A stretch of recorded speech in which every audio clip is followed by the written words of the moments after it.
Pessoal, vamos lá então. Vamos continuar nossa aula de hoje, ver se a gente acaba esse caderno 5. Eu já passei para vocês o resumo da aula, tá? Já estão com o resumo aí já das duas aulas. Ver se dá para a gente terminar hoje essa parte aqui, é bem fácil. Tanto das relações harmônicas como das relações desarmônicas, tá? Na ecologia. E nós vamos ver também os principais biomas, tá? Que é uma matéria que envolve ecologia, mas que envolve também muita geografia, que você estuda aí com os professores aí, Cobrinha e João Vinícius, tá? Você já, provavelmente já cansado de ver essa matéria. Então, a gente vai passar essa matéria, o resumo já está aí, tá? Eu vou fazer os comentários com vocês aqui desse tipo de relação, que eu até comecei a falar na aula passada, e a gente vai fazer uma síntese aqui agora, tá? Com relação a essas relações. Então, primeira situação interessante, a parte da biologia que estuda essas relações nós chamamos de cinecologia, tá? O que é cinecologia, Zé? Cinecologia é a parte da ecologia que estuda a relação entre os seres vivos. Isso é cinecologia, beleza? E aqui, então, nós vamos ter alguns tipos de relações.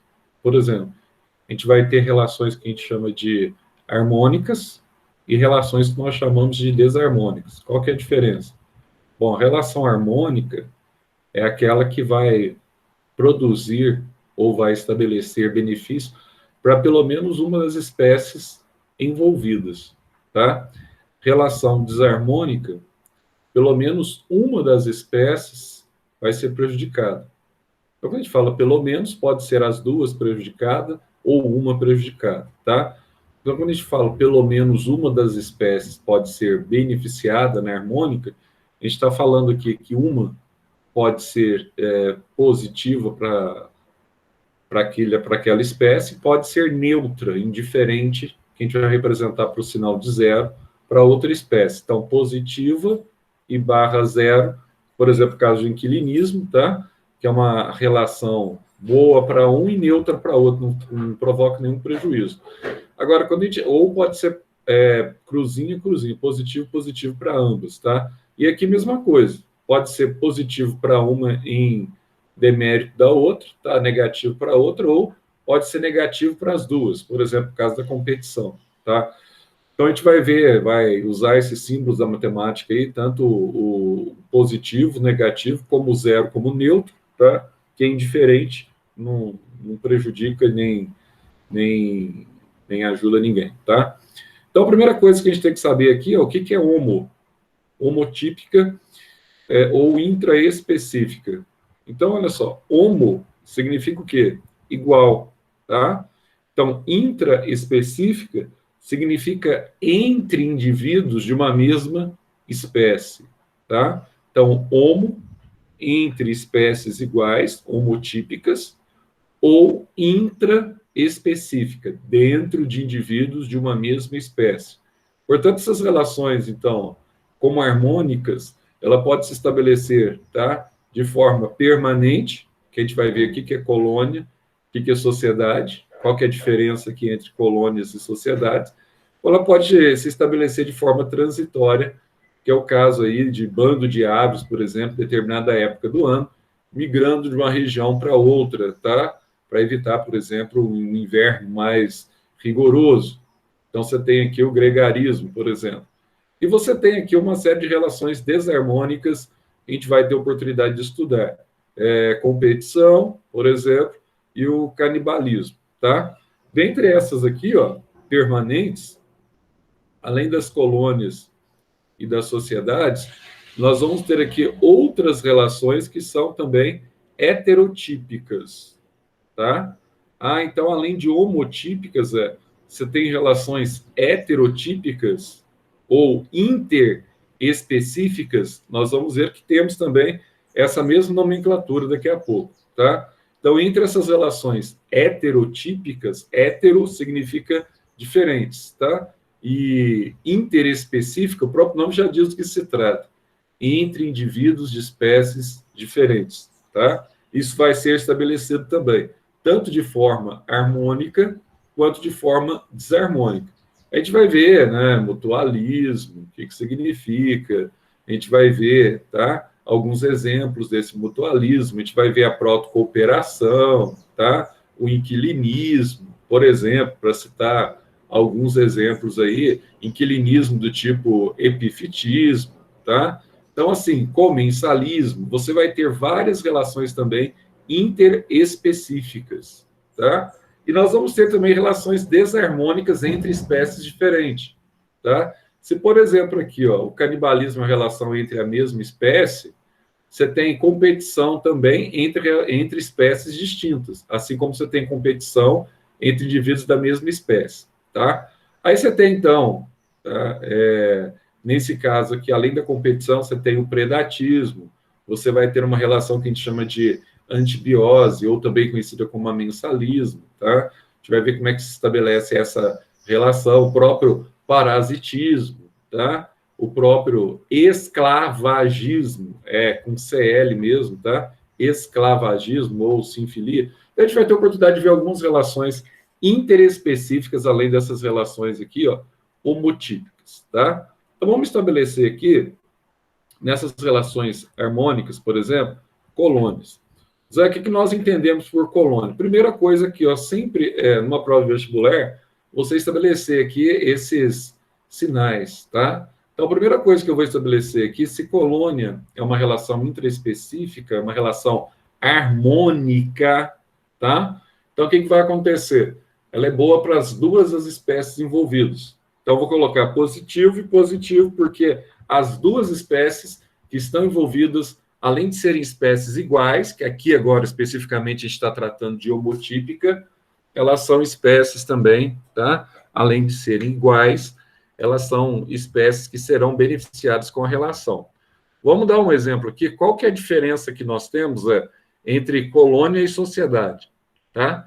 Quando a gente fala de colônia, o que está acontecendo aqui? Falei as duas espécies aqui, ó. A espécie aqui que está sendo, né, a mesma espécie que está sendo envolvida na relação, ela vai ser beneficiada. Então, qual que é a diferença entre colônia e sociedade? Presta atenção que isso aqui é bem facinho, tá? Colônia, você tem indivíduos unidos anato-fisiologicamente. Como é que isso se dá, Zé? Imagina assim, quando você tem uma infecção bacteriana, você não tem uma única bactéria provocando essa infecção na sua garganta.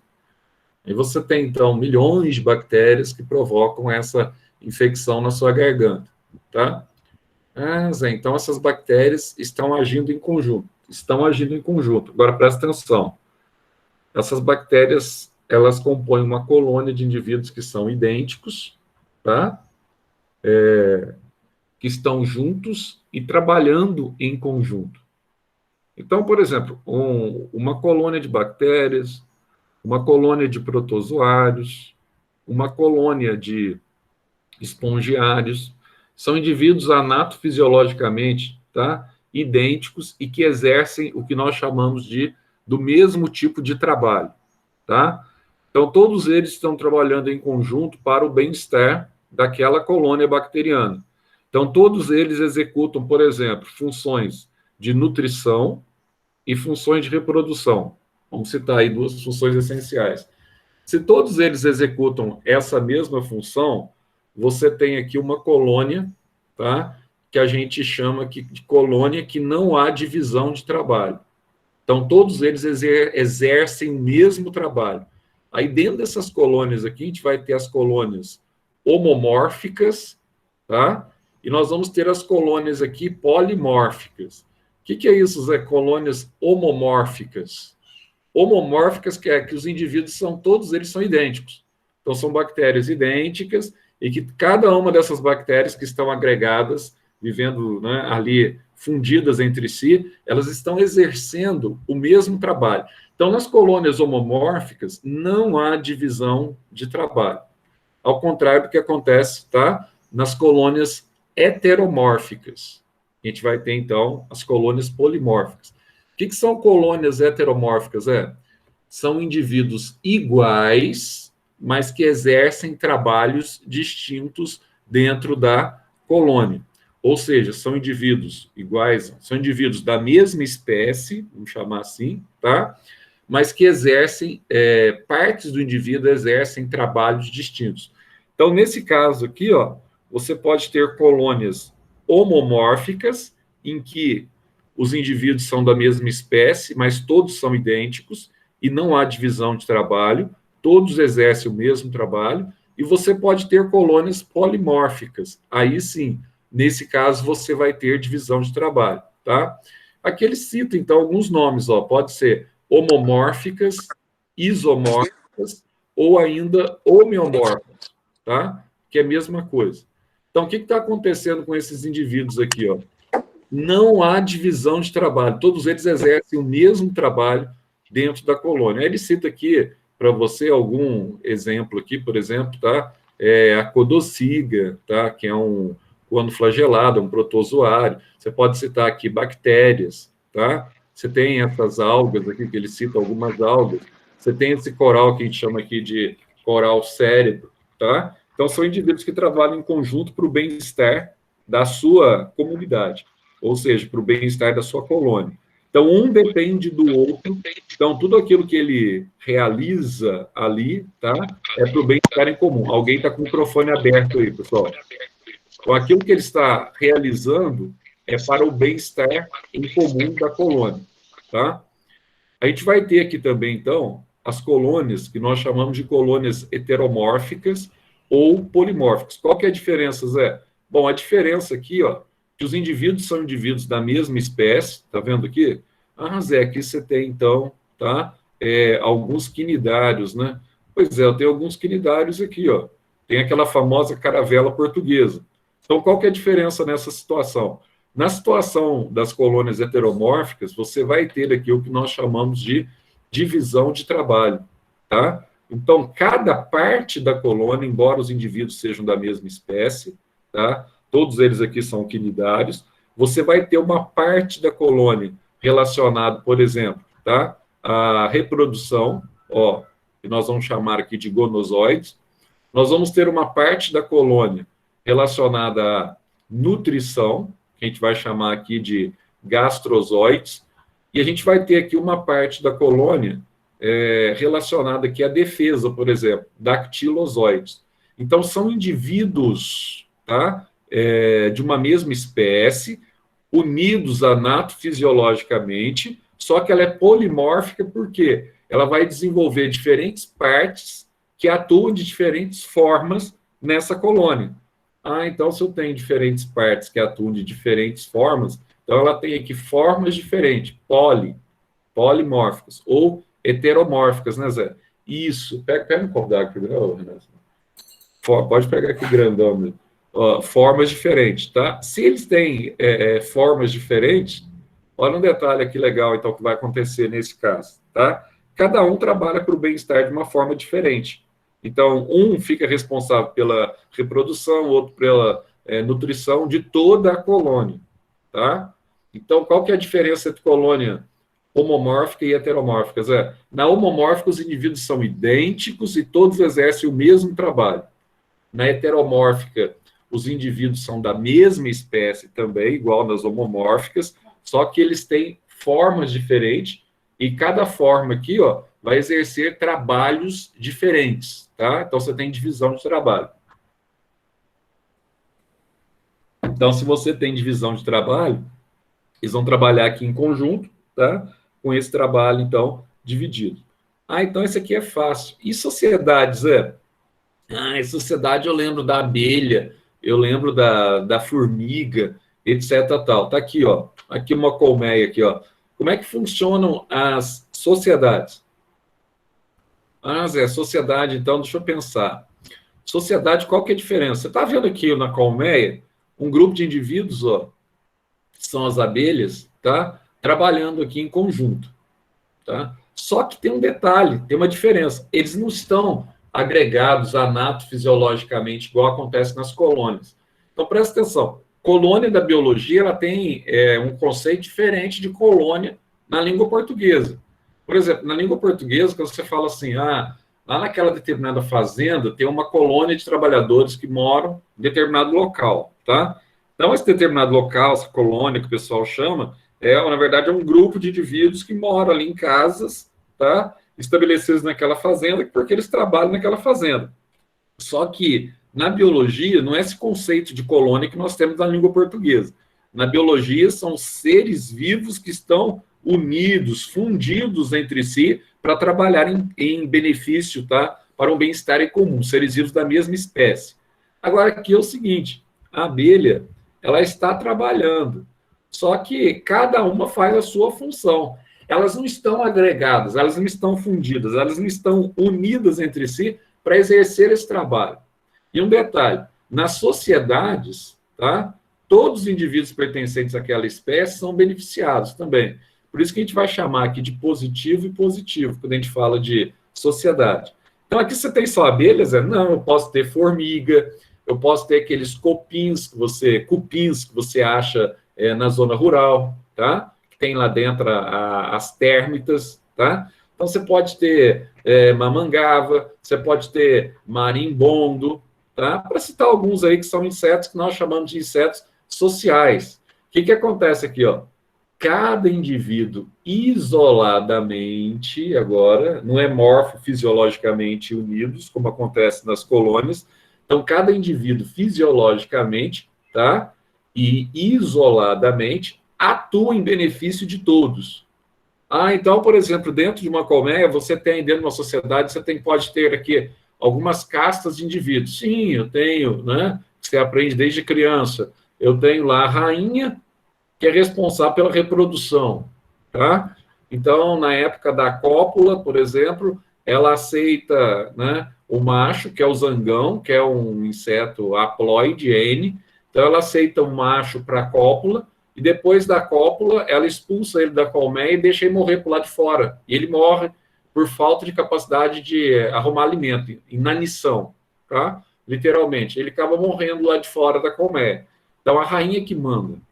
Ela que é a chefe. E um detalhe, aí a rainha coloca os ovos dela, aqueles que são alimentados ou os óvulos, né, com geleia real, vai dar origem a uma nova rainha.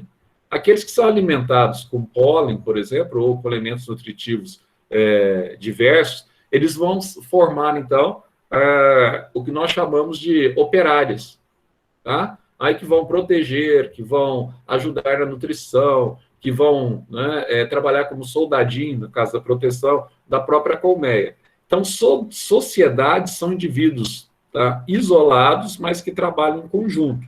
Aí você vai lembrar da formiguinha, da abelhinha, e assim por diante, tá? Que é bem tranquilo. Aí nós temos aqui, ó, uma outra relação também, homotípica, que eu mencionei lá no início da aula, que é o gregarismo. Também essa relação aqui é positiva para as duas espécies. Zé, o que nós podemos entender aqui de gregarismo? Eu citei uma aqui que fica fácil você guardar, que é o que se trata das aves, tá? Das aves é aquela que você guarda, muitas vezes, com mais facilidade, tá? Mas das aves, sim, das aves migratórias, que acontece, por exemplo, tá? É muito comum você ter um bando de aves, tá? Sendo conduzido por um animal mais experiente para migrar, porque naquela época do ano eles vão passar por condições inóspitas ou condições ruins. Então você tem aqui o que nós chamamos de gregarismo, tá? Aí você tem o gregarismo aqui também para nidificação, tá?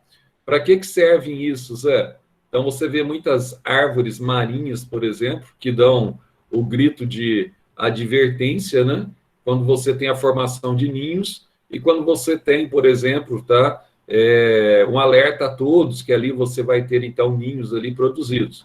Você tem aqui para proteção, ele vai citar aqui ele cita as marmotas e os cabritos monteses, tá?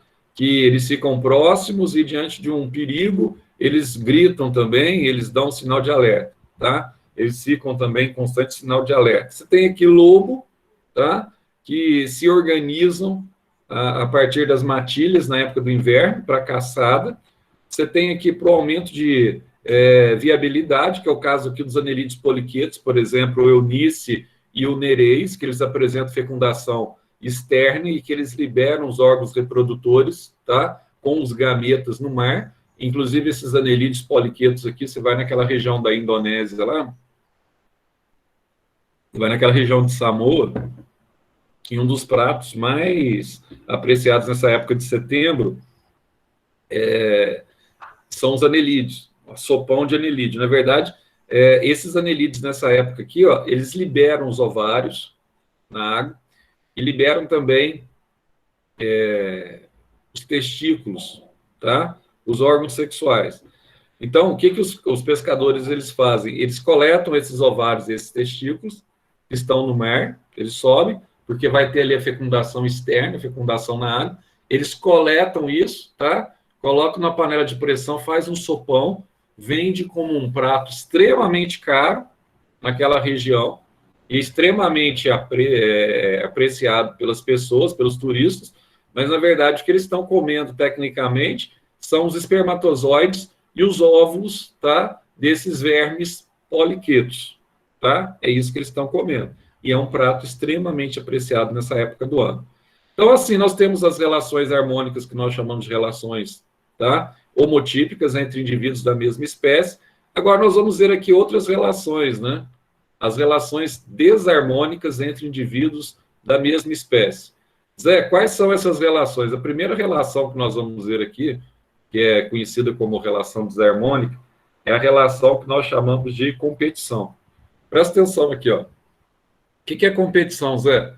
Essa primeira competição, a gente vai ver dois tipos de competição. Nas relações desarmônicas, nós temos a competição entre indivíduos da mesma espécie, aí nós vamos chamar de competição intraespecífica. O que é isso? Então, nesse caso aqui, ó, ela é negativa para ambos os indivíduos, tá? Intraespecífica. Então, ela prejudica ambos. O que você tem aqui, Zé? Imagina que dentro do bueiro, por exemplo, aí debaixo da sua casa, passa aí pela coleta que nós temos aí do esgoto. Dentro desses bueiros, nós temos centenas e centenas de milhares de ratos. Isso é normal. Em toda cidade vai ter isso. Você tem ratos, você tem baratas e você tem escorpiões. Isso tem demais, tá? Dentro de bueiro. E na ecologia a gente vai ver essa interação entre esses indivíduos. Então, dentro desses bueiros, você tem esse monte de baratas, esse monte de rato, tá? Esse monte de escorpiões. O que acontece com o rato? Vamos lembrar lá de um princípio de Charles Darwin, que é um princípio básico da evolução, que é o princípio da seleção natural. O que acontece na seleção natural? Seleção natural, a espécie mais forte, ela sobrevive. Ô, Dari, você está aí, Dari? Dari, Tô sim. Meu cara, Dari, esse cara é fera. O Dari é o único que está acordado até agora. Mas tudo bem, esse cara é persistente, perseverante. Fala, vocês já viram essa parte com a Lenise? Onde vocês estão com a Lenise? Em qual caderno? Oi? Com a Lenise a gente está estudando câncer. Então, se vocês estão estudando câncer, estão no caderno 4. Câncer, acho que é do caderno. É no 4, no 4. 4, né? Olha só, então, vocês já viram a parte de evolução já ou não? Ou é só no caderno 5? Eu não sei se vocês viram a parte de evolução ainda. Eu acho que não, Zé. Acho que é no caderno 5. Então, olha só, aí vocês vão ver a parte, então, de seleção natural de Darwin. Então, Darwin e Lamarck, se não estudar Darwin, Lamarck, a lei do uso e desuso, Darwin, ele propôs o seguinte, que o mais forte, tá, ele sobrevive. Então, isso é seleção natural. Então, o que acontece? Se você tem vários ratos dentro de um bueiro, aí pode começar a haver, então, o que nós chamamos de competição por nutrientes, por alimentos. Aí, o que vai acontecer? Você tem um rato mais forte, o rato maior, mais desenvolvido, mais crescido, e você tem aquele rato mais minguadinho, tá? Minguadinho, aquele mais Tanto que muitas vezes você fala assim, nossa, surgiu rato aqui em casa. Digo, mas de onde está vindo rato? Não é possível, né? Você tem dois locais que pode vir rato na sua casa. Da rua, naturalmente, que vem da rua, sai pelos bueiros e tal, e vem da rua. E outro local que ele pode vir também para sua casa é através daquelas caixas de gordura, que às vezes ela não tá, tem algum buraquinho ali que ele pode sair, tem aquelas tampas, etc. tal. Ele pode sair, pode vir. E o banheiro. Banheiro, Zé. Sabe aquele ralinho do banheiro lá? Muitas vezes a pessoa deixa sem o ralinho, tá, que coleta a água do banho, deixa sem, ele vem por baixo. Durante o período do dia que não está descendo água ali, ele pode vir por baixo e pode entrar. E barata, idem. A maior parte das baratas, elas entram pela pia da cozinha ou pelo banheiro também, tá? E vem de fora também. Então, assim, nossa, que nojo, Zé, eu morro de nojo. Pois é, isso pode vir para estratégia, pode vir também buscar alimento na sua casa. Mas quando você tem dois tipos de rato dentro de bueiro, você tem um rato que é bem minguadinho, bem fraquinho, e outro rato que é mais forte, eles começam a competir, tá, por alimento que estão presentes ali dentro do bueiro. Então, o que acontece? Acontece esse episódio que está dentro da questão da evolução, que é a seleção natural. O mais forte, ele prevalece, o mais forte, ele vai o quê? Ele vai sobreviver. Nossa, Zé. Então, o que acontece? Isso é competição. Sim, é competição pelo mesmo alimento. Então, essa competição entre indivíduos da mesma espécie, por exemplo, entre ratos, na verdade, ela é negativa para os dois. Por quê?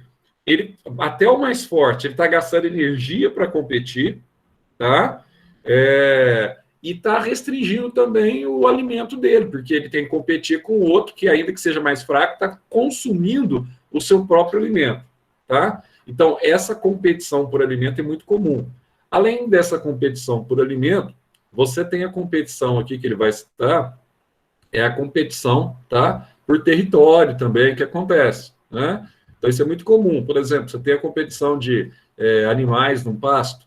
Vamos pegar lá boi, tá? Aí você tem lá bois num pasto, aí você não pode não colocar dois bois machos que são dominantes, dois touros, dependendo do tamanho que é a tua manada. Se tiver até 20 e poucas vacas, um único boi ele dá conta. Se você colocar dois boi, eles vão competir entre si, tá? Pelo espaço territorial deles, para que eles possam cobrir as fêmeas. Então, o pavão tem algo parecido também, tá? O pavão, quando você coloca muitos machos, eles começam a disputar o espaço físico.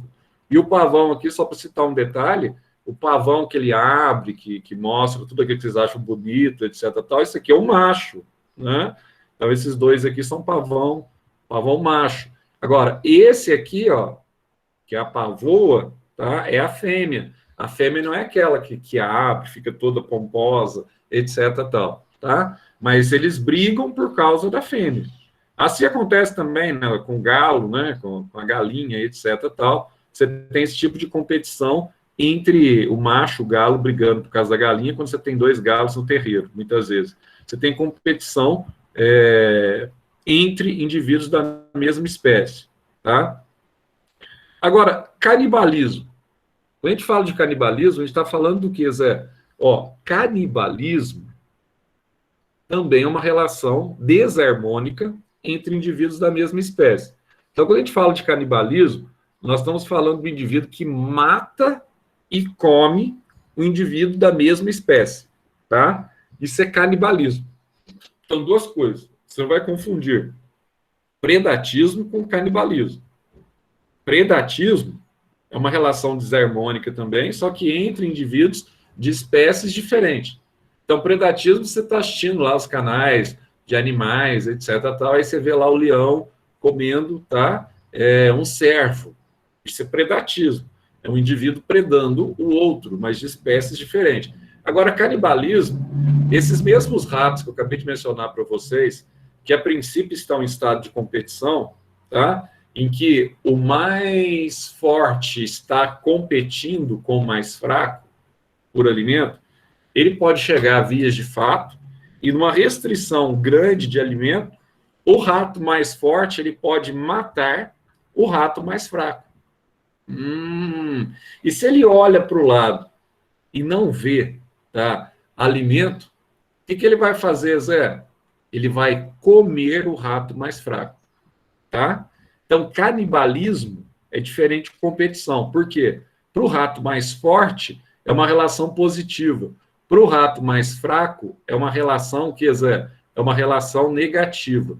Ah, então é positiva para um e negativa para o outro. Exatamente, é positiva para um e negativa para o outro, a relação, tá? No caso do canibalismo.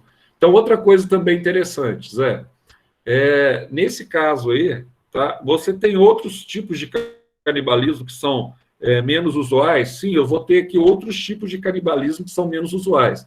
Por exemplo, a porca, tem porca que, quando os leitões eles nascem, na hora que eles vão mamar, tá? Na tetinha da fêmea, o que acontece? Pode ser que eles tenham os dentes muito aguçados, e ao terem os dentes muito aguçados, eles começam a morder a teta da fêmea. Aí começa a machucar. Aí, instintivamente, o que a mãe faz? A mãe, ela começa, então, a matar os leitões, tá? Mas não é só por isso, na verdade.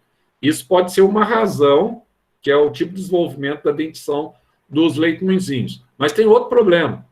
Normalmente, ela faz isso por problemas nutricionais. Ah, ela pode ter problemas nutricionais? Pode.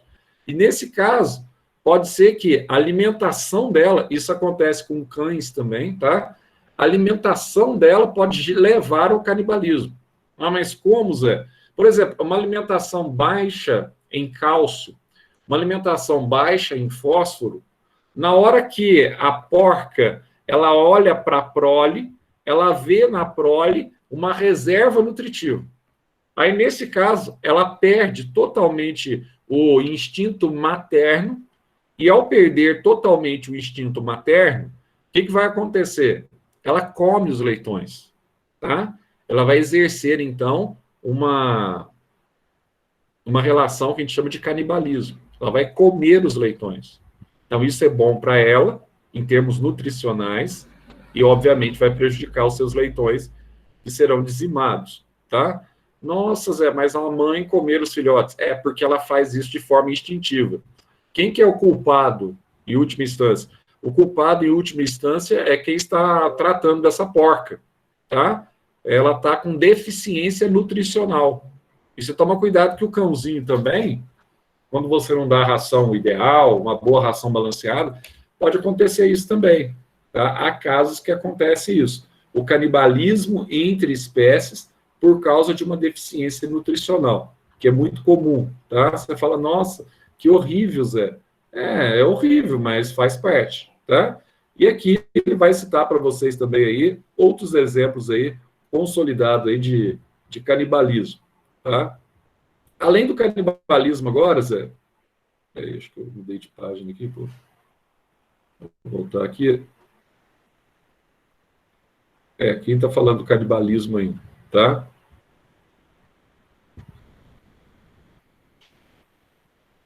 Ah, tá, aqui, ó. Antes que vocês perguntem aqui, eu vou falar um detalhe aqui, ó. Você conhece, né? Esse canibalismo, por exemplo, alguns índios, tá, que moram ainda na Amazonas, que ainda algumas tribos indígenas ainda não tiveram acesso do homem, tá? Eles têm esse ritual, não só aqui no Brasil, mas também é muito comum na África, tá? Entre os aborígenes e tal, eles têm um ritual que nós chamamos de ritual do canibalismo, tá? Só que canibalismo entre seres humanos, nós chamamos de índios antropófagos, né? Ou antropofagia. Você conhece bem da história. O professor de história sempre fala muito sobre isso, né? O professor Eliassim, o professor Paulo Roberto, sempre vai mencionar muito sobre isso. Então, esses rituais de antropofagia, eles envolvem muitas vezes, né, o comer o cérebro de outras pessoas. Por quê? Eles acreditam que quando comem o cérebro dos seus ancestrais, passa todo o conhecimento, principalmente se o pajé da tribo morreu, eles vão receber todo o conhecimento daquele pajé, tá? Do seu desenvolvimento intelectual. Então, para não perder esse conhecimento, eles vão lá e comem, então, literalmente, o cérebro. Então, canibalismo em humanos, então, a gente chama de antropofagia, vocês já conhecem bem. E agora aqui nós temos alguns fenômenos adaptativos, que vocês também já conhecem bem. Vamos citar dois fenômenos aqui, ó. Fenômeno primeiro da camuflagem, tá? O que é a camuflagem, Zé? Para que ela serve, Zé? Bom, a camuflagem é uma forma que você tem, tá? De se adaptar ao meio que você está envolvido. Então, você vai ter uma condição desenvolvida por uma evolução natural, por exemplo, proposta por Darwin também, que é transmitida essa característica a todos os seus descendentes.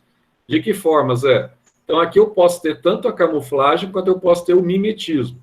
Então, a camuflagem, por exemplo, vamos citar aqui. Por que os insetos, na maior parte dos insetos que você encontra na natureza mesmo, numa região florestal, por que eles são verdes? Tá?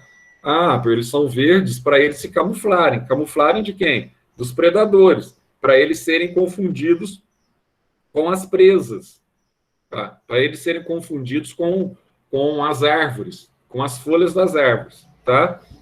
Então, para ele tentar enganar o predador através da sua coloração. Então, a coloração, ela é algo importantíssimo para o fenômeno que nós chamamos de camuflagem, para que ele tenha, então, a mesma cor, tá?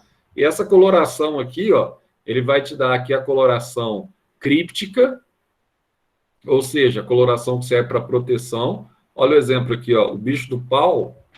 Se você não prestar atenção, você vai achar que ele é um gravetinho que está presente numa árvore. Tá vendo aqui, ó? Ele é igualzinho um gravetinho.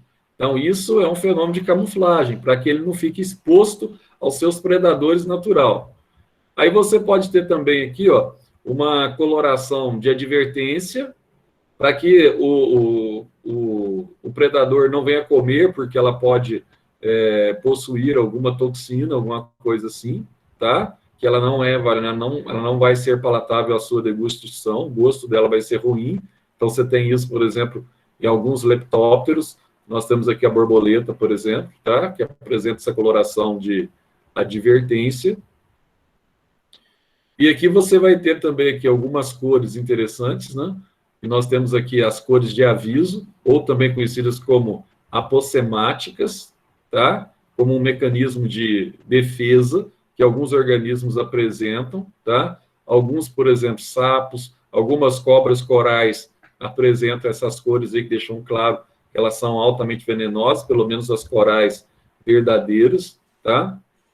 Você tem aqui as cores relacionadas à cópula, que nós chamamos de epigâmicas, que são as cores que estão relacionadas aí à atração, tá? Para a definição do macho, que é aquilo que eu acabei de falar entre os pavões. Você tem aqui as cores que nós chamamos de cores relâmpagos, ou cores que nós chamamos de flash colors, tá? Que em determinadas circunstâncias, de acordo com que a luz bate no animal, você vê a coloração daquela forma, muito comum aqui nas borboletas, tá? E aí, dessa forma, ela acaba por exemplo, sumindo entre as árvores, acaba se camuflando entre as árvores. Agora, qual que é a diferença de camuflagem para mimetismo? Isso aqui é uma questão que cai muito em Enem. O que é o mimetismo? Nós temos um sistema todo endócrino aqui, um sistema especial, que era para ter sido estudado no material do SAS no primeiro ano do objetivo, era para a gente ter estudado o corpo humano nessa época agora, só que aí o material do SAS ele tem essa diferença, ele inverte, né? E, na verdade, aquela parte que era para ter visto no primeiro ano, que agora do SAS, vocês verão só no terceiro ano, tá? Que é a parte de fisiologia animal. Vocês verão comigo no terceiro ano. Então, olha só. O que é o mimetismo? Nós temos uma glândula aqui conhecida como hipófise ou pituitária. Essa glândula, Zé, hipófise ou pituitária, ela tem, tá? Ela está mais ou menos aqui no centro da sua cabeça, entre os olhos. Ela tem o tamanho de um grão de ervilha. Ela tem 3 partes. Ela tem a hipófise posterior, a hipófise intermediária e a hipófise anterior. Para citar alguns exemplos. O hormônio da paixão, por exemplo. A oxitocina, que é o hormônio do parto também, tá? Ela é produzida pela hipófise posterior, tá? É produzida pelo hipotálamo e armazenada na hipófise posterior. Vou citar um exemplo da hipófise anterior, Zé. Um dos hormônios que atua na hipófise anterior, que atua no nosso metabolismo, é o GH, que vocês gostam tanto aí, que é o hormônio do crescimento. E no nosso caso, a hipófise intermediária nossa, ela é bem involuída. Está relacionada com os nossos melanócitos, com a nossa coloração da pele, sim, mas ela é bem evoluída. Alguns animais apresentam a hipófise intermediária bastante desenvolvida, tá? E vamos citar um exemplo de animais que apresentam a hipófise intermediária bastante desenvolvida. O camaleão. O camaleão. Então, o que acontece com o camaleão? O camaleão, ele apresenta essa condição mimética, essa condição de mimetismo, tá? Mas quando ele apresenta esse tipo de mimetismo, isso seria a mesma coisa que camuflagem? Ele não vai usar isso para se camuflar? Ele pode usar para camuflar, mas isso não é a mesma coisa que camuflagem, tá? Camuflagem é um indivíduo, então, ele ter uma determinada cor ou, de acordo com o espectro fotômetro luminoso, ele apresentar, refletir uma determinada cor. Isso é camuflagem. Agora, o indivíduo ele tem a capacidade de mudar a sua cor em função do sistema hormonal, isso é mimetismo, tá?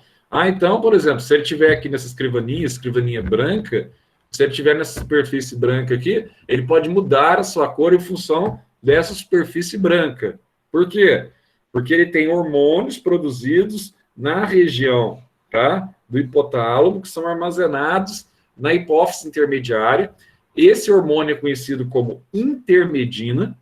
Ele desce através, então, da pituitária ou da hipófise. Ele vai descer através do sangue e vai até as células-alvo, que são as células que estão presentes na camada de revestimento do corpo dele. Nós chamamos de pele, né?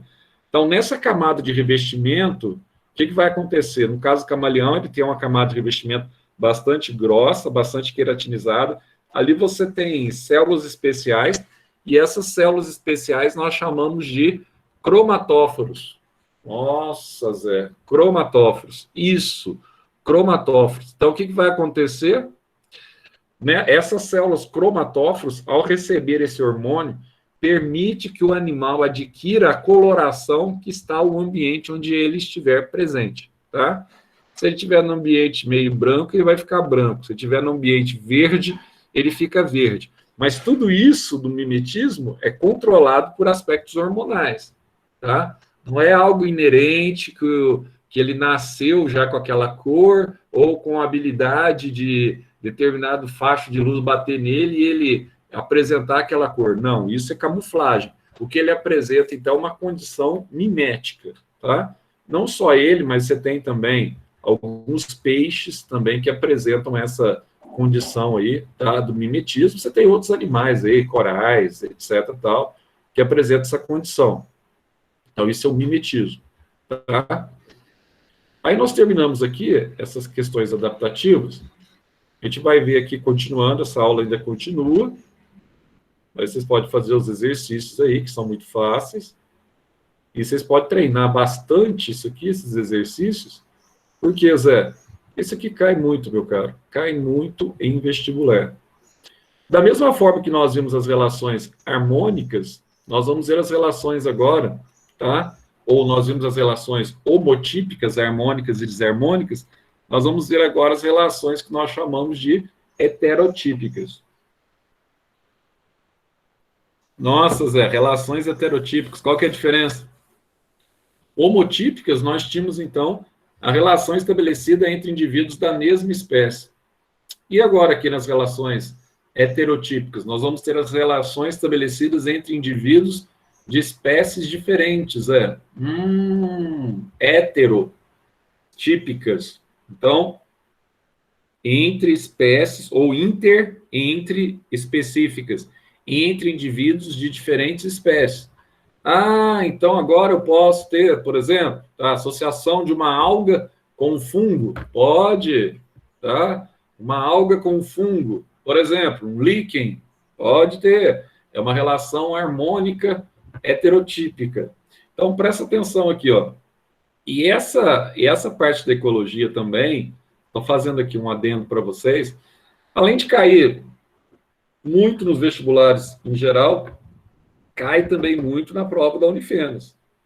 Vocês que são aspirantes aí, alguns que me perguntaram há um tempo, há umas 2 semanas atrás, me perguntaram sobre a prova da Unifenas, né? Essa matéria aqui cai bastante na prova da Unifenas, tá? De ecologia. Olha só, então aqui você vai ter as relações harmônicas. Quais são elas? Mutualismo, protocooperação, comensalismo e inquilinismo. Zé, qual que é a diferença que nós vamos ter aqui? O que é mutualismo? Mutualismo é uma relação positiva para ambas as espécies. Tá? Ah, Zé, qual que é a diferença? E protocooperação também é uma relação positiva para ambas as espécies. Aí o comensalismo e o inquilinismo já é diferente. É positiva para uma espécie e neutra para outra. Tá? Aí eu coloco positivo e neutro. Ah, Zé, o que é mutualismo? Mutualismo, você tem uma interação entre as duas espécies que é tão íntima, é tão intrínseca, que se separar, as duas espécies morrem. Nossa, Zé, que coisa íntima, hein? É, exatamente. Tá? Por exemplo, você pegar um líquen, o líquen você tem a associação das duas espécies ali, uma alga com um fungo. Então, a alga, ela realiza fotossíntese e libera material orgânico para o fungo. Tá? O fungo absorve água e sais minerais do solo e disponibiliza para a alga. Então, a relação entre eles é tão íntima que eles desenvolveram até uma forma de reprodução. E essa forma de reprodução é através daquilo que nós chamamos de sorédios, que são propágulos dos líquens que são usados, tá, para a disseminação das espécies. Então, se você separar a alga do fungo, os dois morrem, o líquen morre. Tá? Então, qual que é a diferença de mutualismo para protocooperação? Mutualismo, relação muito íntima, se houver separação, eles morrem. Protocooperação é uma relação de interdependência e de cooperação entre duas espécies, mas que se houver separação, tá, os dois sobrevivem naturalmente. Não sobrevivem tão bem, mas sobrevivem. Por exemplo, você pega aquele pássaro, protocooperação, vamos pegar aqui, ó, o pássaro palito, tá? E o crocodilo. Então, você já viu lá o crocodilo, depois que ele se alimenta de uma presa maior, nas margens do Nilo, fica lá com a bocona aberta, assim, tá? Aí, o que acontece? Quando ele fica a boca aberta, aí vem um pássaro, que é conhecido como pássaro palito, ele vai realizar o processo de higienização bucal do crocodilo.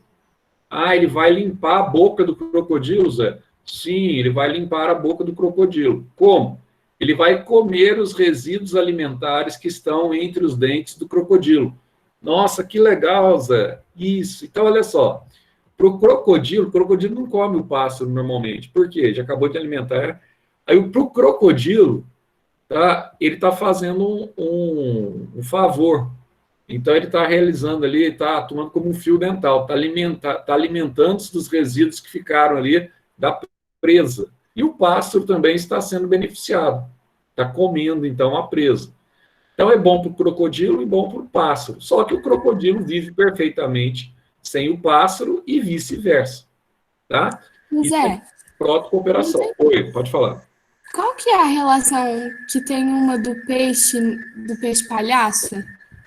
Do Nemo com o trequinho que ele dorme, não tem uma coisa assim? Com o tubarão, que você fala, né? Ele fixa as ventosas no tubarão e movimenta-se com ele. Essa relação aí a gente chama de inquilinismo, tá? Que está aqui, ó.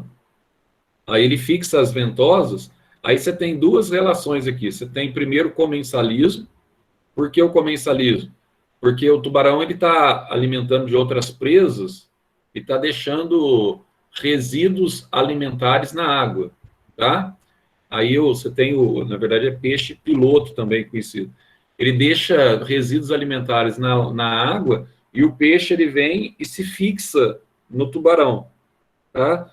Então, à medida que ele vai comendo esses resíduos que vão sobrando do tubarão, ele começa a se alimentar e ele está movimentando sem gastar energia.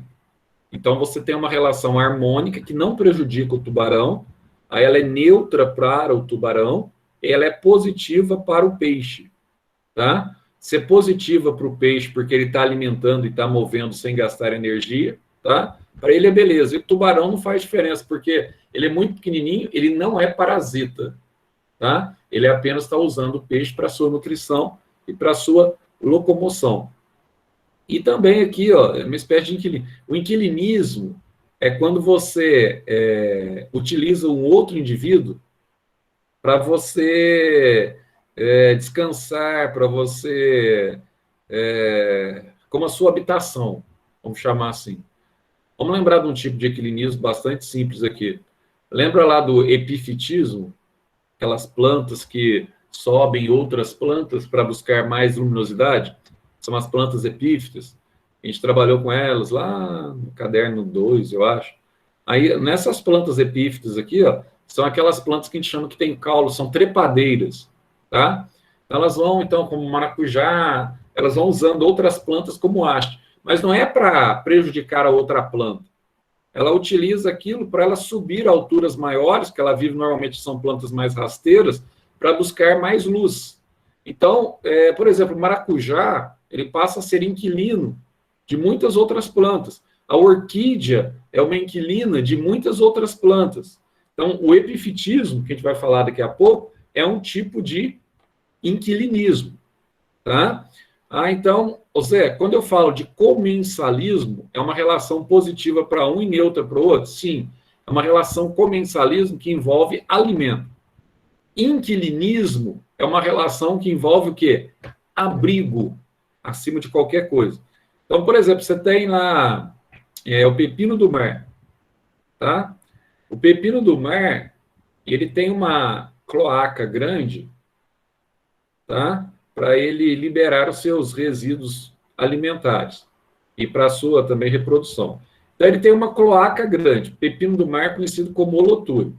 Aí, por exemplo, você tem um peixe aqui, conhecido como peixe agulha, que é o Fierasfer ascus, tá? Esse peixe aqui, quando ele está fugindo de um predador, ele pode usar a cloaca do pepino do mar para o seu refúgio, para ele se esconder. Aí ele passa a ser, então, o inquilino do pepino do mar, tá? Então, além dessas relações harmônicas, a gente vai ver aqui agora algumas relações desarmônicas, como a competição agora, competição entre espécies diferentes. A gente vai ver o predatismo aqui, que eu já citei, tá? Quando você tem o predador e a presa. O parasitismo, que a gente estudou muito de parasitismo lá no primeiro ano, no ano passado. As doenças provocadas por protozoários, doenças provocadas por plateumintos, doenças provocadas por nemateumintos. Nós vamos ver também alguns ectoparasitas, como, por exemplo, o piolho, tá? O esclavagismo, ou também conhecido na apostila de vocês, não sei se vai aparecer o nome embaixo aí, mas também é conhecido como sinfilia. Na Unifenas cai muito com esse nome, de sinfilia ou esclavagismo, tá? Sinfilia é quando o indivíduo ele vai escravizar o outro, em benefício próprio. Vou citar um exemplo comum que o homem faz isso. Quando o homem ele cria colmeias lá, de abelhas, etc. tal, tá? Quando o homem produz mel, ele está escravizando, na verdade, as abelhas para produzir o mel para ele vender aquele mel, tá? Comercialmente. Então, as abelhas estão trabalhando como escravas para o ser humano. Então, esse é um exemplo de esclavagismo.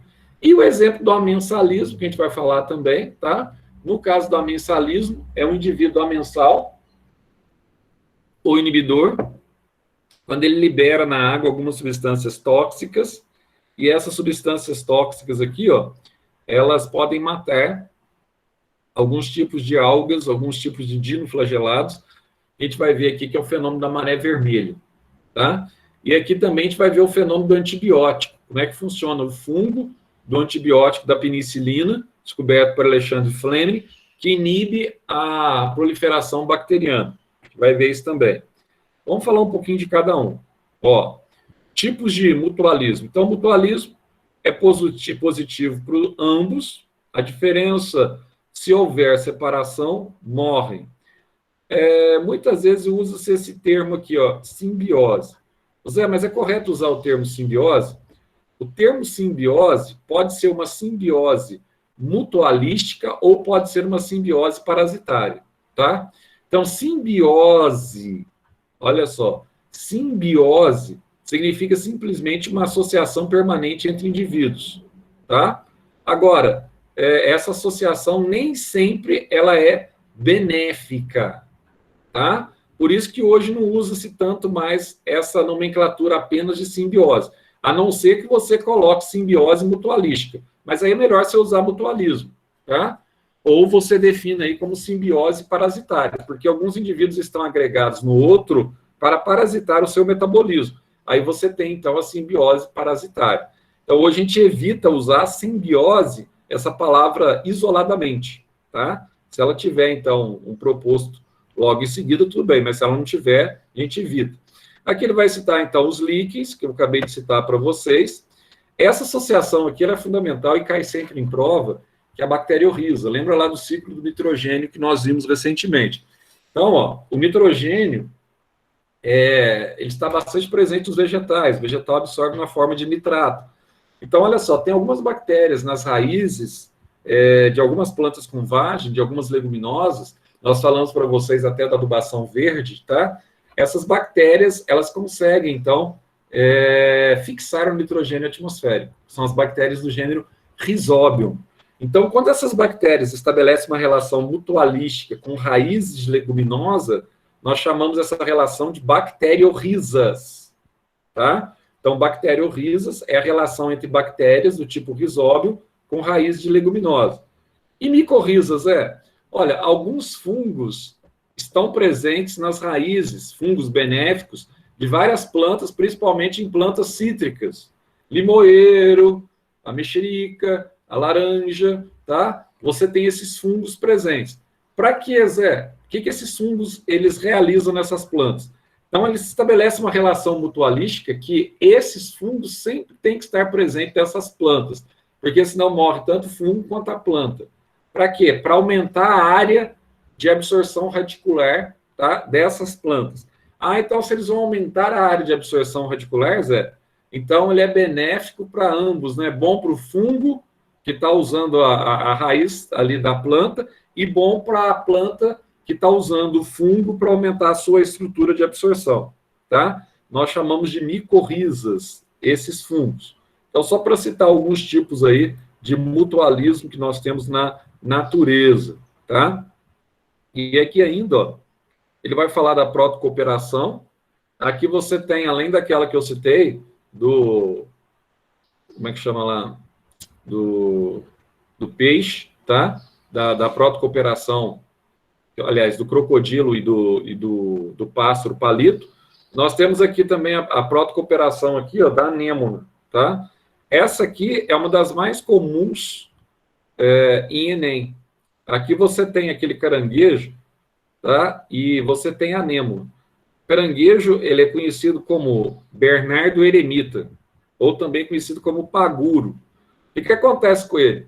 Ele tem uma característica que ele apresenta, o abdômen dele, ele é muito exposto, favorecendo o predador ir lá e crawl nele, tá? Comer o abdômen dele, matá-lo.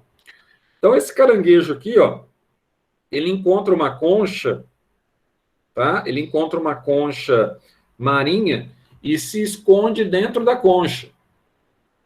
Só que aí, para ajudar, né, no processo de proteção dele, vem um quinidário, que é uma anêmona, que tem os seus tentáculos, que disparam aquelas toxinas que nós vimos o ano passado, tá? A liberação dessas toxinas. Aí você tem um detalhe, ele libera as toxinas, tá? Igualzinho a água-viva, quando libera aquela toxina que vai queimar a sua pele, a água-viva também é um quinidário. A anêmona, ela vai ficar em cima da concha para proteger, de certa forma, aqui o crustáceo, o Bernardo eremita, tá? Ou paguro. Então, o que acontece? Quando o predador se aproxima do caranguejo, a anêmona dispara toxina. Aí o predador se vê afugentado e vaza, tá? Outra coisa, está disparando toxinas, está se afastando dela. Sim, está disparando, está se afastando, né? O predador. E outra coisa, em contrapartida, à medida que ele está se alimentando aqui dentro da concha, ele libera também partículas alimentares que são, então, tá, captadas pelo animal, pela anêmona. Então, a anêmona é beneficiada. e o caranguejo é beneficiado. Só que aqui, ó, por que isso aqui não é mutualismo, Zé? Isso aqui não é mutualismo, porque se a anêmona separar, tá, do caranguejo, ambos continuam, ambos sobrevivem. Então, isso aí é uma cooperação mútua. Ah, por falar em mutualismo, eu não citei um, eu acho que nem aqui na apostila também faz citação, que é fundamental. Quando a gente fala de polinização vegetal, polinização é um tipo de mutualismo. Nossa, Zé, não é uma cooperação? Não, é mutualismo. Sabe por quê? Porque se o agente polinizador entrar em extinção, a planta também entra em extinção. Então, você tem ali, ó, uma reciprocidade. Então, você coloca isso na sua apostila no cantinho aí, que polinização, e também naquele material que eu mandei para vocês, é um tipo de mutualismo, não é protocooperação. Porque se um faltar, por exemplo, se a planta falta, o inseto entra em extinção. Se o inseto entra em extinção por alguma causa, por algum inseticida, etc., tal, a planta deixa de ter agentes polinizadores. Então, ela vai, não vai conseguir se reproduzir. Com o passar do tempo, ela vai morrer e aquela planta também pode entrar em extinção, tá? Cuidado, então, para vestibular, para Enem, que polinização é um tipo de mutualismo. Não se esqueçam disso. E aqui você vai ter, eu falei aqui do pássaro palito, e tem um também aqui, ó. Tem aquelas garcinhas, é uma ave, que às vezes você já viu isso, com certeza todos já viram isso. Você está andando assim, tem um pasto, tem gado no pasto, aí no lombo do boi, assim, ó, você tem uma ave e a ave fica lá bicando, assim, ó, o boi. Nossa, será que é um parasita? Não é. Você sabe o que ela está fazendo ali para o boi? Está comendo o carrapato do boi. Ah, então ela está prestando um favor para o boi, Zé. Isso. Ela está prestando um favor para o boi. Está tirando um parasita dele, um ectoparasita. Está comendo o carrapato dele. Nossa, que legal, Zé. Então ela come carrapato, ela limpa o boi ali. Essa relação é uma relação que a gente chama também de protocooperação. Tá? Para a ave, ela está fazendo, ela está sendo bom porque ela está comendo, tá? Um carrapato, está comendo um aracnídeo, que está ali parasitando, está sugando sangue do boi. E para o boi, tá? É bom porque está livrando o boi de um parasita, que é o carrapato. Comensalismo, tá vendo aqui, ó, no comensalismo? A gente coloca aqui, ó, positivo para um e negativo para outro. Aí esse exemplo aqui que eu acabei de citar para vocês aqui, que a Sofia acabou de perguntar aqui, ó, é o peixe palhaço, ou também conhecido como peixe piloto, é o exemplo que eu acabei de citar. Para o peixe, a relação é positiva. Lembrando que a gente está em relações harmônicas aqui, ó. Olha a forma do peixe, a Sofia está vendo aí, parece um palhaço mesmo, né? Tá? Hoje a nomenclatura que a gente usa mais é piloto. Por quê? Ele tem algumas ventosas aqui que ele vai fixar-se no tubarão. Então, ele aproveita o tubarão para ele se locomover. Nossa, que legal, Zé. Então, ele se locomove com o tubarão sem gastar energia. Como ele é pequeno em relação ao tubarão, o tubarão não faz nenhuma diferença. O tubarão não vai ter que exercer mais atividade metabólica para movimentar ele, não. Tá? Só que ele é oportunista. O tubarão está comendo aqui, ó, aí começa sobrar resíduos alimentares na água, aí ele está aqui fixado ao tubarão, tá? Muitas vezes com as suas ventosas, ele está comendo aqui os resíduos alimentares que sobram na água, tá? Então, esse é o peixe piloto, que pode, então, aí, comer os resíduos do tubarão e pode também aí se fixar no tubarão e alimentar-se sem gasto de energia, tá? E as hienas também aqui, que são oportunistas, né? As hienas, elas muitas vezes elas se alimentam de restos deixados das presas que os leões estavam comendo, tá? Então essa relação aqui, ó, é boa para a hiena e indiferente para o leão, tá? Então uma relação também que envolve comensalismo. Olha o inquilinismo aqui, ó. Aqui que eu citei para vocês, ó. Aqui ele cita para vocês, o peixe aqui, ó, Fierasfer acus, que é a espécie. Né? Aqui só tem um gênero, Fierasfer. Tá vendo? Aqui, ó. Olha só, esse peixinho aqui, ó, ele vai hospedar-se dentro da cloaca, tá? Vai usar aqui, ó, a cloaca do animal como abrigo, tá vendo? Ele vai alojar isso aqui dentro do abrigo. Só que aqui acontece um episódio interessante também, que é pegadinha de vestibular da Unicamp. Se o predador ficar muito tempo lá de fora aqui, ó, e ele não conseguir sair, ele ficar alojado, a princípio essa relação é harmônica. É uma relação que envolve aqui o inquilinismo apenas. Mas se ele ficar muito tempo lá de fora, o predador esperando, ele tem que se alimentar de alguma coisa, né? Aí esse peixinho aqui, que era bonzinho a princípio, ele começa a comer aqui o intestino da holotura do pepino do mar por dentro, tá? Aí deixa de ser uma relação, que a gente chama de relação relacionada aí ao inquilinismo, passa a ser uma relação de parasitismo, viu? Então, algumas relações ecológicas, elas podem se transformar nesse caso, tá? Então, aqui, ó, você tem, então, essa condição... Ah, e a epibiose que eu falei para vocês aqui, ó, o epifitismo, quando você sobe aí, tá, através de outras plantas, etc, tal, é um tipo também de inquilinismo. Aqui você tem também, ó, o epizoísmo, tá? Nesse caso aqui, ó, animais que vivem sobre outros animais. Aqui você tem aquelas famosas cracas de crustáceos que vivem aqui sobre as conchas, tá? Sem causar nem benefício, nem prejuízo. E aqui nós temos essa relação aqui da forésia, tá? No caso da rêmora, além da questão do alimento, quando se trata de alimento apenas, você tem o comensalismo. Agora, quando se trata do transporte sem gastar energia, aí você pode chamar isso aqui de inquilinismo, forésia, tá? No caso da rêmora e do tubarão, tá? Que é o peixe piloto e o tubarão.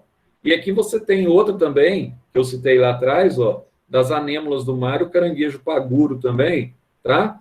Nesse caso aqui, ó, não é um caso de forésia, porque ambas as espécies aqui, ó, são beneficiadas, tá? Então, nesse caso aqui, você não pode confundir com forésia. Agora, tem um caso de forésia aqui, bastante comum na natureza, que aqui não está mencionando, que é o caso do mosquito da dengue, o Aedes, tá? Aegypti, e você tem o vírus, por exemplo, o vírus que provoca a dengue, que é um flavivírus. Então, ó, esse flavivírus, ele está no interior do mosquito, só que ele não causa nenhum prejuízo para o mosquito. Ele é transportado de graça pelo mosquito e chega até a gente, né? Então, ele permite, então, o vírus reproduzir esse mosquito. Então, ele é um transportador do vírus. Então, ele é um inquilino. Esse tipo de inquilinismo aqui a gente chama de forésia também. Bom, aí você tem as relações que a gente chama de relações harmônicas. Agora a gente vai ter as relações desarmônicas. Vamos lá. Quem são elas, então, Zé?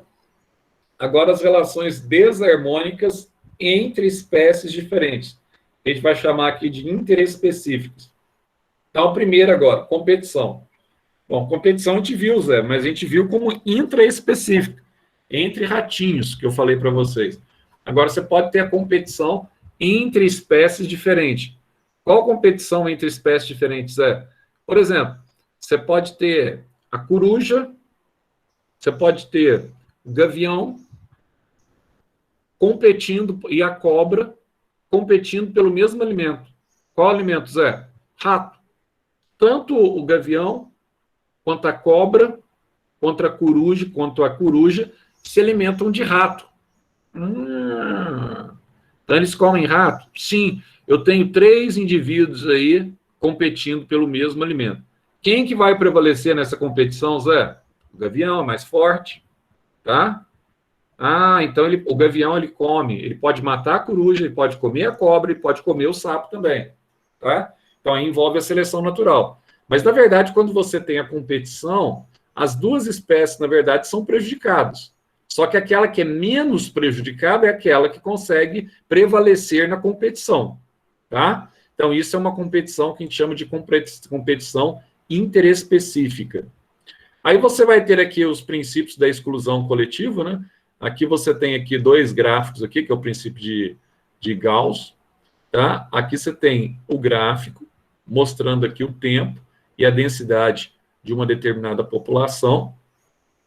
inclusive aqui da Aurélia. Aqui você tendo as duas populações, ó, crescendo isoladamente. Você está vendo aqui, ó, que ela tem uma curva sigmoide e vai manter um crescimento exponencial, tá? Até um determinado limite. Agora, quando você mistura, ó, as duas populações no mesmo ambiente, o que vai acontecer, ó? A população aqui, ó, de cima, tá? Ela começa, então, a inibir a população de baixo, tá vendo? Então, a população vermelha, ela interfere diretamente na população pretinha aqui, ó. Ah, então elas estão competindo, Zé. Isso significa que você tem aqui um tipo de competição, certo? Entre esses indivíduos que compõem essa população, entre esses dois protozoários aqui, tanto o protozoário Paramecium caudatum quanto o protozoário Paramecium aurelia, tá? Você vai ter essa competição. Então, isoladamente, crescem naturalmente em exponencial. Quando coloca no mesmo local, você tem o aurelia prevalecendo sobre o protozoário caudatum. Então, de certa forma, quando você analisa o gráfico isolado, ambas foram prejudicadas. Só quem foi mais prejudicado foi esse protozoário aqui, tá? É o princípio de Gauss, que é a curva de Gauss, tá? Que mostra claramente isso. Vamos lá. Predador. Predatismo. Zé, o que é o predador? Muitas vezes você fala, predador é quando eu tenho um indivíduo que mata e come um outro indivíduo de uma espécie diferente, que é diferente do canibalismo. O canibalismo é quando o indivíduo ele mata e come um indivíduo da mesma espécie. O predatismo é quando o indivíduo mata e come um indivíduo de outra espécie. Aí você tem o predador, tem a presa, né? Então, um detalhe interessante. Mas nem sempre você tem a relação só entre animais. Por exemplo, aqui você tem uma anta, que podia ser também uma capivara, tá?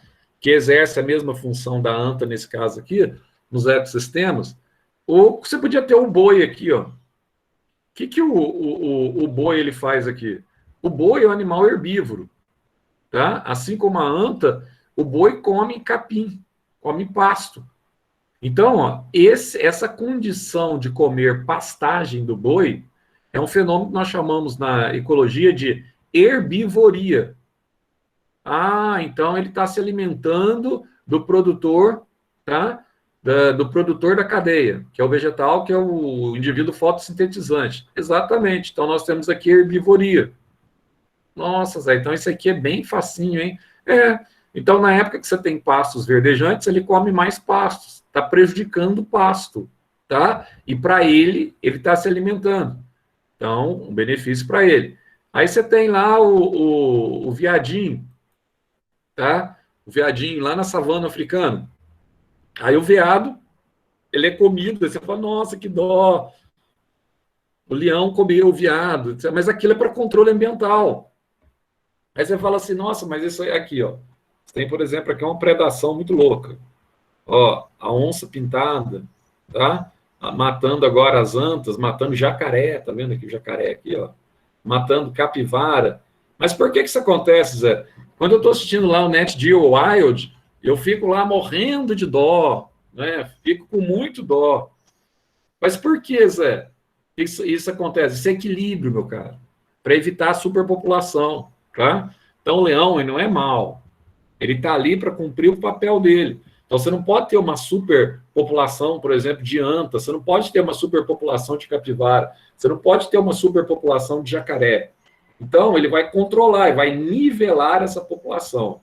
E, por incrível que pareça, você vai falar assim, Zé, o Roberto falou para a gente isso. Cara, Thomas Malthus, já viram isso aí, provavelmente na história, princípio de Thomas Malthus. O que Thomas Malthus falava? Ele falava assim que era necessário que houvesse guerras ao longo da história da civilização, era necessário que houvesse pandemias ao longo da história da população para nivelar a população, tá? E ele era a favor até, não era a favor, sugeriu nas suas entrelinhas, né, que os idosos fossem mortos, de certa forma, etc. tal. Meio que sugeriu, mas não fica muito claro. Porque para diminuir a população. Eu vou dar um exemplo para vocês. Por que você acha que as epidemias vêm e elas são liberadas pelo próprio ecossistema? Por que isso acontece, hein? É para nivelar a população. pessoal fica preocupado, "Ô, quando a gente chegar com 20 bilhões de pessoas do mundo, e o alimento, etc. Tal." Mas ao longo da história da humanidade, é comum você ter uma peste negra que ceifa a vida de mais de 50 milhões de pessoas. Então, por isso que essa epidemia que nós estamos passando, que é uma pandemia, na verdade, mundial, coronavírus, isso é só o começo do problema. A pontinha do iceberg. Isso aí tende a acontecer várias vezes daqui para frente. Tá? Então, assim, nós vamos ser confrontados com circunstâncias muito... É a nova realidade agora. Tá? Até demorou para alcançar esse tipo de espectro que assola todo mundo, etc. Tal. E uma vantagem. Esse coronavírus, ele tem uma alta capacidade de transmissibilidade. A sorte é que o último, antes desse, que foi 2012, o MERS, tá, que provocava a síndrome respiratória do Oriente Médio, que tinha capacidade de... Esse ele fica em torno de 3,5% a 4,5% a taxa de letalidade. O MERS ficava acima de 34%. 34% das pessoas que pegavam na região da Arábia Saudita, do Oriente Médio, morriam e não tinha jeito. Você está entendendo? Não tinha jeito, mas não tinha cura. Imagina um surto de ebola, cujo o índice de letalidade chega a mais de 90%. Pessoa que pega ebola, em 3 dias, você está no caixãozinho, começa a sangrar nariz, o olho, a orelha, etc. Tal. Em 3 dias você está morto pelo vírus. Que ainda, você tem aqueles focos que aparecem sempre na África do norte da África, etc. Tal. Então, olha só, isso tudo, segundo o conceito de Thomas Malthus, ele dizia assim, olha, é necessário que haja essas catástrofes naturais e também pandemias, para que você tenha, então, uma diminuição da população, inclusive humana, tá? Para não ter uma superpopulação. Então, isso é uma resposta do próprio ecossistema para regular, para você ter um equilíbrio. Mas esse negócio é muito louco, né? É louco, mas vai fazer o quê, meu cara? É a própria natureza reagindo diante das circunstâncias, tá? Então, isso aí não é estabelecer castigo. Não vai entrar nessa questão religiosa, não, né? Eu vou entrar na questão científica, tá? Eu fico no lado científico. Aí eu escuto muita gente falar, né? Isso aí está sendo um castigo para o homem, porque o homem... Não, isso é uma resposta. Não vejo isso. Isso é simplesmente uma resposta da natureza. Agora o homem está pagando o preço, né?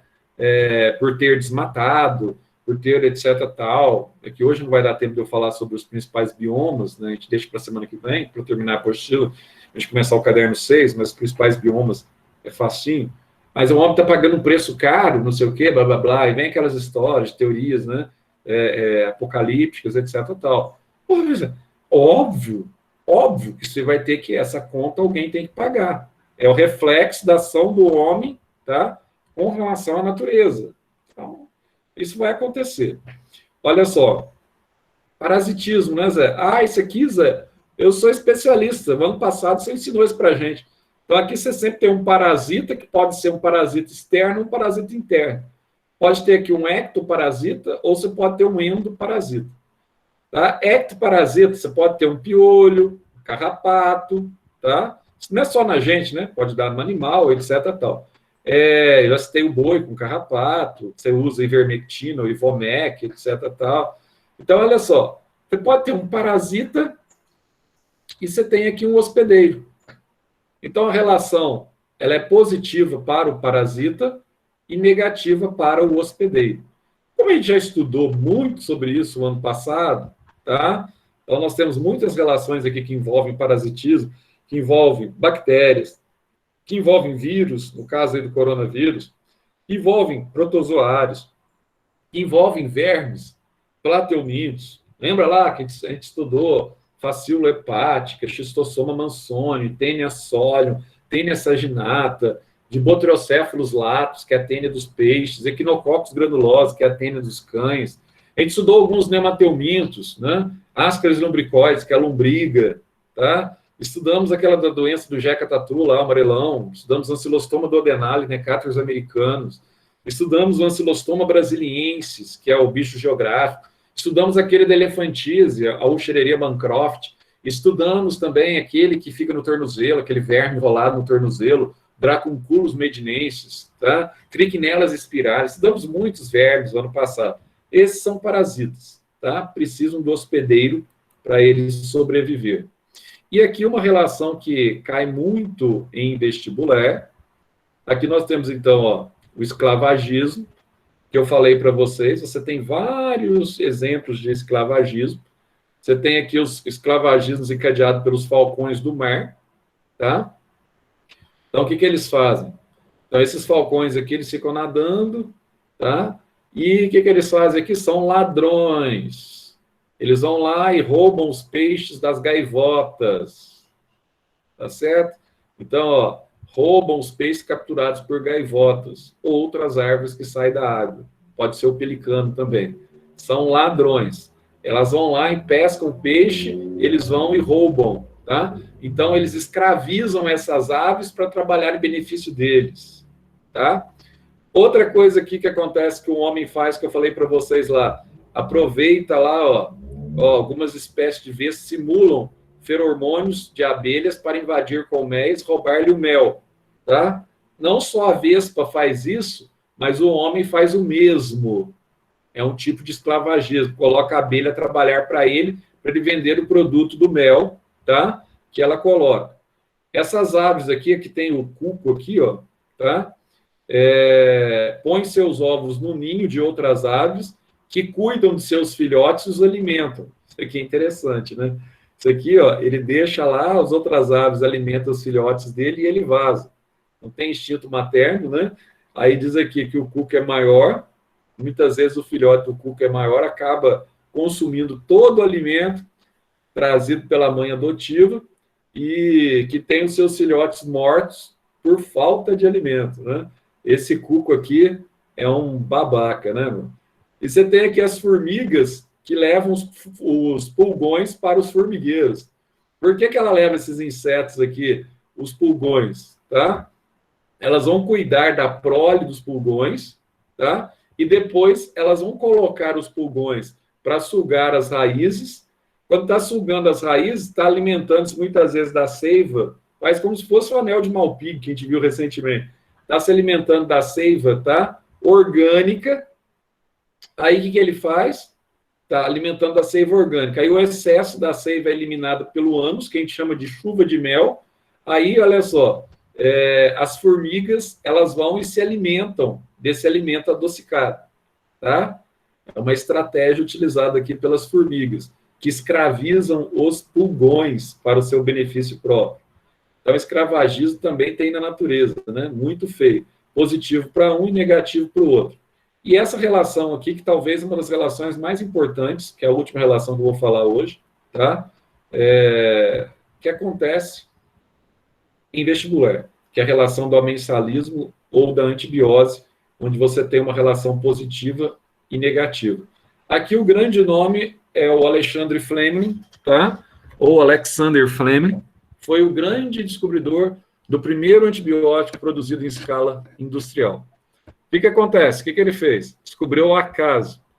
Ele estava em Londres, no andar de cima dele, tinha um cientista fazendo uma pesquisa sobre fungos.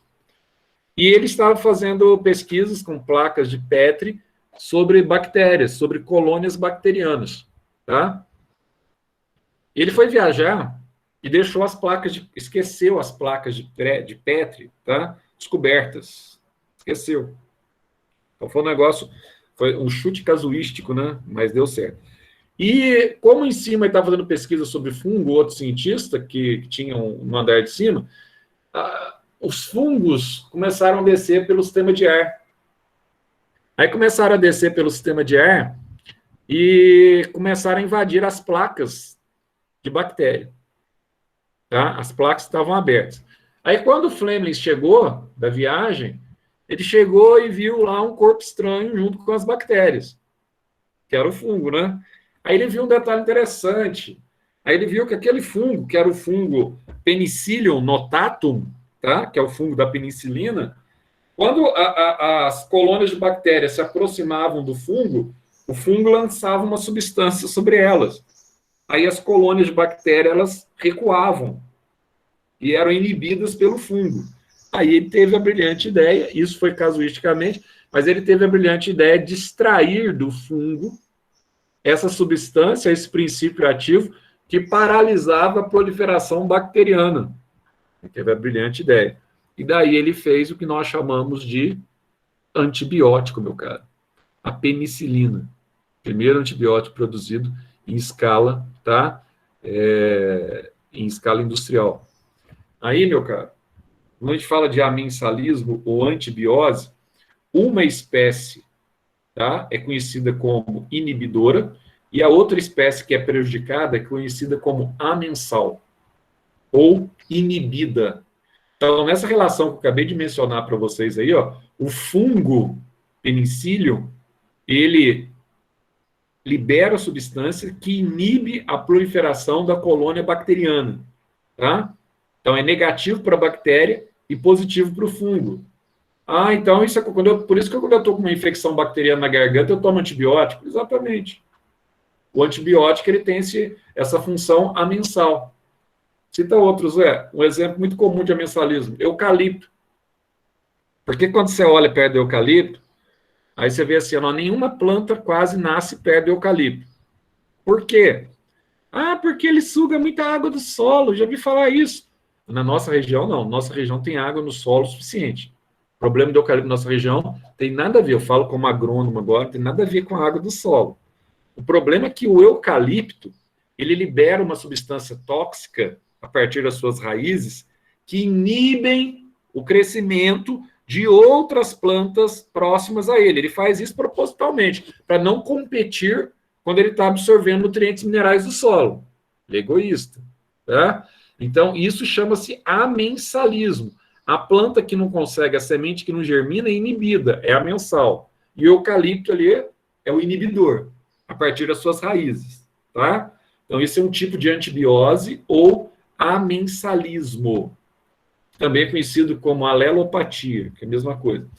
Agora, tem outro que é muito comum em prova de vestibular, que nós chamamos de maré vermelha, Gonilaux. O que é maré vermelha?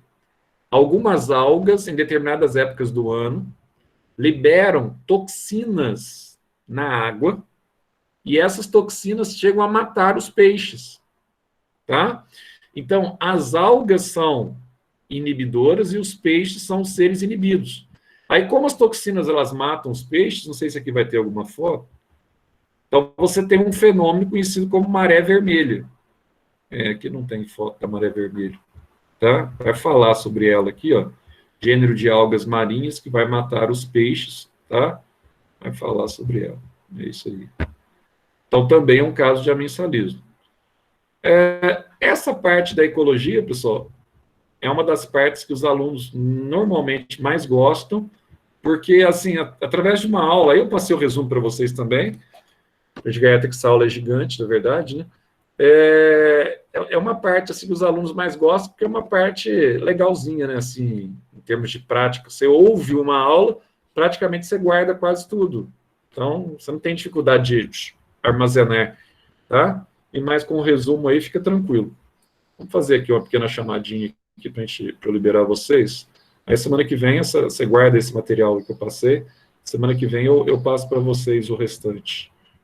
Principais biomas, que é a última aula do caderno 5, para a gente começar o caderno 6 com o quarto bimestre. Ana Laura Terra. Beleza. Ana Laura Tavela. Presente. Bianca.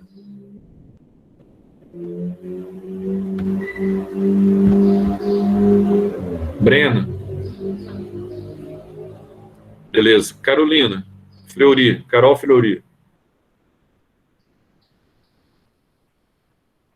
Carol Prado. Dari. Eu tô aqui, Zé. Tá. Presente. Eu também, presente. Tá ok. Dari. Enzo. Dari tá aí. Enzo. Beleza. Gabriela Castilho, ilustríssimo de Paraguaçu. Beleza. Guilherme. Iago. Guilherme, beleza? Iago. Isadora. Isadora. Júlia. Luca. Luísa Libone. Luca, beleza. Luísa Libone, beleza. Luísa Magalhães. Luísa Magalhães não assiste uma aula. Ela coloca aqui. Luísa Almas está aí. Maria Carolina. Maria Paula, beleza. Maria Carolina, Maria Paula, beleza. Mariana Figueiredo.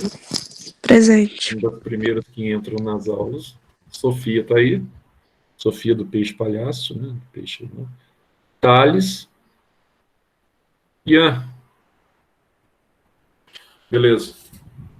Pessoal, sexta-feira nós voltamos, para a gente já também caminhando para as reações orgânicas, para a gente caminhando para o fim do nosso caderno de Química também, tá? Sexta-feira eu volto com vocês. Até sexta. Tchau, tchau. Falou, Zé, até mais. Obrigada, até mais. Falou.